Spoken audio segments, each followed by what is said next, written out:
Welcome, YouTube family. It's a real pleasure to come before you tonight and share with you the things that I believe are on the Lord's heart for all of us. Tonight, He wants to address the issue of husbands and wives. And this is a pretty important issue because our failure or success in marriage and in the spiritual life depends very much on understanding God's order for things. And I have to say, right off the bat, I've been a very rebellious female. I've not honored my husband or men in general, really, in my life. I've always looked at men as equals, and in a sense I don't see there's anything wrong with that. Paul said there's neither male nor female, except that the Lord has established the man as the covering for the wife in marriage. So, let's get right down to what the Lord had to say tonight. This is a prophetic message. These are the Lord's words, and at the end of the message, to the best of my knowledge, at the end of this message, I do talk a little bit about the ways that I have dishonored my husband. And following this teaching, Ezekiel and I share a discussion on this very topic with you, hopefully. And then following that, there's a short section on discernment. So, the Lord's words began. Claire, I want you to address the issue of coverings and discernment in marriages. I'm serious about this. I know you are reticent, but I need you to trust me. At that point, guys, I went to my little Bible promises to get a word from the Lord to be sure that I was in the Spirit and not in my flesh. And I opened to Holy Spirit. And some of you may laugh because I use that method of discernment, but it works for me. And our lives are very unusual, and I think in the sense that a lot of things in our lives have come to fruition that never would have come to fruition if we hadn't really paid close attention to what the Lord wanted us to do and were obedient to that. And my method of using Bible promises, the scriptures, and other forms of discernment are what have brought us to the fulfillment of our lives, really what we believe the fulfillment of our missions. Okay, so moving on. Many women, the Lord continued, many women are ahead of their husbands. That's the nature of the world and things, but many don't see where they are behind. What I mean by that is that they don't see me in their husbands. How can you nourish what you don't see? They're looking for some storybook spiritual giant when I inhabit the lowly and the hidden. Men are easily intimidated by their wives. They don't always let on to that effect, but they are. I guarantee that. Intimidation forces a man to withdraw and relinquish ground he suspects he should be taking. A man's duties in the world keep him preoccupied with providing for his family. When he comes home, he's tired, and the last thing he wants to do is press into time with me. He sees his wife taking the lead, partially because she has the time to study and pray. He knows he can't compete, so he steps back into what is easiest for him. I am more concerned about him because this pattern of relinquishment is detrimental to his relationship with me and with his wife. She grows, he stagnates, unless he is a very unusual man with a strong desire for me. At this point, I must tell these ladies, recovering a lost man is an art form, a delicate. So the Lord said, this is a delicate job that requires much introspection of a wife and much submission and much, much, much work. And I added my take on that. And I replied to him, you mean measuring your words and ultimately your attitudes? He replied, that's correct. The words are merely superficial manifestations of a heart attitude. My counsel to all women who find themselves in this place, see me in your husband and cultivate me so I can dominate him. so it's safe for me to come out and take the lead. You know what you've gone through, and you can share some of that. By the way, I did that in the next video with my husband. So, Lord, you mean my struggles with having my things my way? Yes, that and other things. Secret criticisms, little foxes that nip at the man's ego, things you may not say out loud, but he perceives it in your attitude towards him. I know you are still struggling with this, and I am helping you, but because it is fresh in your mind, you have something solid to share with them. And keep reminding them that demons are at work 24/7 to undermine a man's honor in the home and the world, for that matter. That is why men are so prone to adultery. A woman comes along at work, makes him feel 10 feet tall. He comes home and his wife makes a remark about him leaving his shoes in the middle of the floor. And it's not just that one remark. It's 15 or 20 years worth of remarks that make an "I'm bad" button in his heart. Just touch it lightly and all the other remarks kick in too, and he feels badly about himself. You're lucky you have married a sensitive man, so you can see this dynamic right out in the open. Most men cover it up with an ugly remark right back, or just withdraw into their TV programs, newspapers, or shops. You ask me, why are the demons so committed to dishonoring a man? Because the man is the covering. This is the correct order. When they don't rise to the occasion, the demons can sift a woman, lead her astray, get into her prayer times, and give her false words, leading them on a wild goose chase, and eventually convincing them that they need a more spiritual man. The children see all of this, and this disrespectful behavior is replicated in them. So the belittling cycle of men continues on into the next generation. The man has a very sensitive understanding of order. Very often I work through him to recognize something's off. But because he doesn't want to face the wrath of Khan or any other comfort-threatening behavior, he finds it more convenient to let it slide. And slide it does. Down, down, and further down yet. Where their lives are run around her spiritual insights with no governor, except perhaps other female friends who are living the same way. That's no help to her either. It's the blind leading the blind. I put the man in that position to bring up the hard things, to confront the things that are suspect. But because they don't want to deal with their wives' reactions, be it tears or deprecations, they let it slide until they are useless to cover their wives and protect them. This teaching is not for all, only the ones who are willing to humble themselves in order to have a good marriage. I'm telling you, ladies, I use your husbands in ways that I will never be able to use you. That's why you were married, not just to have children and a stable home, but to have a holy, productive life, lived in truth and not deception, and to produce holy offspring. With Adam and Eve, you can see this at work. Adam knew it was wrong to eat from the tree, but he was comfortable, complacent, and didn't want to make a big issue with Eve, so he partook as well. You men are not as strong as you appear to be. Brawn and strong are not synonymous. Strong means thinking ahead and making good, sound decisions, even when they go against what your wife wants. Strong means, okay, Lord, I'm willing to endure the strife and pain that will ensue from opposing my wife, what she wants, what she really wants, what she demands, etc. I'll stand for what I believe you are leading me in, no matter what the cost.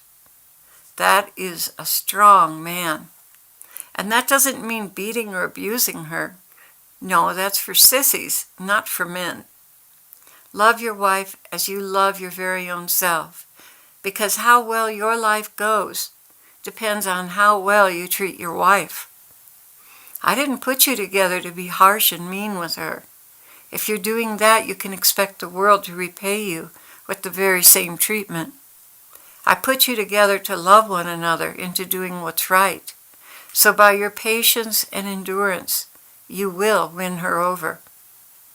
By the way, ladies, a man does not have to be spiritual by your definitions to know my ways and my will for your family. I plant it deep inside of him. Yes, it is wonderful when he seeks it out in Scripture, but that's not the determining factor of whether or not he is Spirit-led. In many cases, he will have a deep feeling or conviction about something because I, living in him, gave it to him, even without the trappings of Bible studies, Wednesday night services, or even Sunday services. I dwell inside of him, and what's missing in your marriages is that you are not honoring me and your husbands. You see, a man will step aside when a woman outdoes him in a gift. So many, many, many men have done exactly that and given up the helm to the one who seems to have all the answers. So I'm making a formal appeal to all who hear these words. Honor me and your husband, no matter what his spiritual condition. If you will do this, I will do my part and cause him to begin to stand tall. It will take time. It won't happen overnight.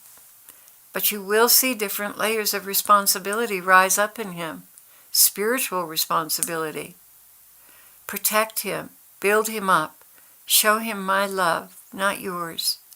My love that reaches way beyond shoes in the middle of the floor or towels left crumpled up by the shower. Humble yourselves. Take a long look. Make a mental list of all the ways you show preference to your own opinion, your own agenda, your own ways. Watch yourself in the days to come. Carry your cross. You are partly responsible for his passiveness towards me. So deny yourself. Pick up that cross and follow me into what will prove to be a wonderful marriage. The marriage you should have had. The marriage you've always wanted. I can do this if you will cooperate. These instructions are for those of you who know you married the right man. If I did not bring you together with this man, you can still grow in humility, and I will remove him in my time. But until then, you will become more holy, deeper with me, and I will be a husband unto you. You will not lack from my authentic companionship. Remember, pride is the root of this evil, and pride cannot enter heaven. So, my blessed ones, do not fear humiliation and lowliness. It is only your pride that will suffer, and that is for you a bonus. Okay, so that's the end of the message. And what I want to do now is share with you some of the ways where I've dishonored my husband so you can measure them against your own ways. And there are plenty more, I assure you. It's just that these are the ones that came to mind. Let's say, for instance, he wants to go for a walk with you in the park, or he wants to go out for a few minutes or do something, and you're busy with your apostolate, with your work, with your spiritual things, or busy with other things, so you'll have time for your spiritual things later. And you turn him down, or I turn him down. That I've done, and that's wrong, and that's not honoring him. On a decision about if you're going out to dinner, that is, if you have a budget for that, where should we go for dinner? I've insisted on my own way in the past. I'm going for a drive or a recreation. What movie should we see? I've made my case strong, rather than seeking out what he wanted and yielding to him. Honoring the way things are arranged in his private space, his office, shop, library, or the like. Not moving things or leaving a mess, or cleaning to the point where things are out of place. I've done that to him. Ignoring him when he wants you to take time out with him. If you're so wrapped up in your own doings and plans, you may feel like putting them aside is just too hard. and you end up putting him off or sending him out alone. I've done that. I've made him wear clothes he wasn't comfortable with. I've insisted that he looked a certain way when we went out, rather than giving him a gentle nudge. For instance, honey, I thought I'd wear something special for you tonight. Or I really love that green shirt you wore the other day.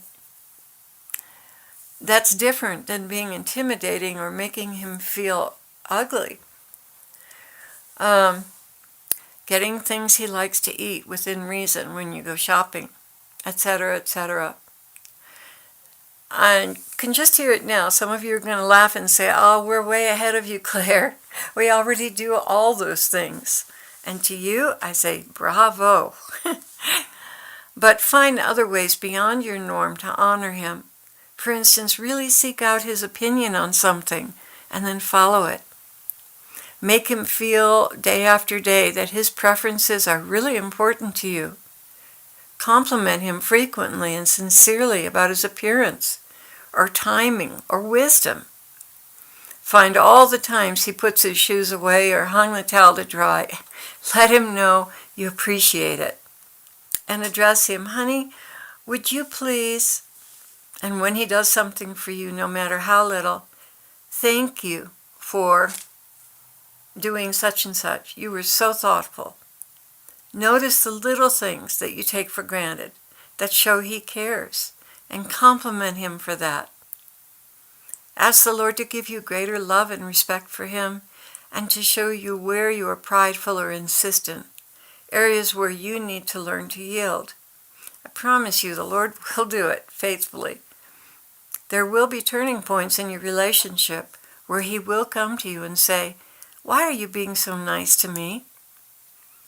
Ask the Lord to put it in your heart so you can be honest. Honey, I have taken you for granted. I'm tired of doing things my way. I've been selfish. And I want you to have a greater say in everything we do and plan together. I know God has put true wisdom in you. I need your wisdom. I need your input. I need your covering. And if you've really blown it lately over something, use that as a confession of your poor judgment and how much you need his help. I really believe that as you reach out to him and show your weakness, he'll rise to the occasion to become strong for you. It may take time, and it may take repetitive situations, but sooner or later, if he loves you, I believe he's going to rise to the occasion. And here I'll tell you just how serious the Lord was with me. Just before he released me into public ministry on YouTube, my computer all of a sudden went down, black, nothing, and basically to sleep. And it wouldn't work, it wouldn't respond, it wouldn't boot up, it wouldn't do anything. I finally gave up in tears and thought, oh my gosh, this is the end of my ministry. There was no way I could afford to have this thing fixed. No way at all. All the music, all the teachings, all the artwork and filming I planned on using, gone. I had absolutely no tools to carry out the ministry he's been training me for and he's called me to do. And this is what he said to me. Your ministry for me is absolutely useless without you honoring me and your husband. Honor your husband as you honor me, or I can't use you, Claire. That is the stark truth, guys. That's exactly what the Lord said to me. And I was just crestfallen. I mean, my whole world just fell apart because, frankly, he's been training me for this mission for 33 years. And I knew this was coming. I knew it was going to come later on in my life. And here I'm in this place now, and he's given me so many rich things to share with others. And now he's telling me none of that, none of that training, and none of that experience, and none of those things have any meaning to him as long as I'm not honoring my husband, really honoring him. Ouch. For days I was completely petrified with sorrow, self-pity more than godly sorrow. until he began to show me how controlling I was. Then I became horrified at who I had become. He told me that many times he wanted to lead me through my husband, but he couldn't because I didn't honor him. Here's a little for instance, the dishes. He wanted me to retire. My husband wanted me to retire some of the mugs and plates and silverware so that I wasn't always so backed up on dishes, which takes a real toll on me at night. With the fibromyalgia over the sink, for an hour and a half on my feet, it really wipes me out before I go to work. For several years, he's been asking me to do this. For several years, I withstood him. So after I realized what I was doing, I retired 2/3 of our dishes and silverware. And lo and behold, the dishes are a 20-minute job instead of an hour and a half. It's made a huge difference. And the Lord was wanting to do this with me all this time. But because the kitchen was my domain and I thought I knew what was best, he couldn't do a thing with me. So, and he tried to use my husband, but in my pride and obstinacy, I just wouldn't listen. Okay, so moving on to the computer. In that situation, after 3 days of darkness, no pun intended, I thought to myself, well, maybe now that I've really repented, the Lord will have mercy on me. And I walked over and lifted the lid of my computer, and all of a sudden, my computer started working perfectly again. That was several months ago. I haven't had any problems with it since. So it was obvious that this was an act of God. Anyway, that's exactly how serious the Lord is about honoring my husband.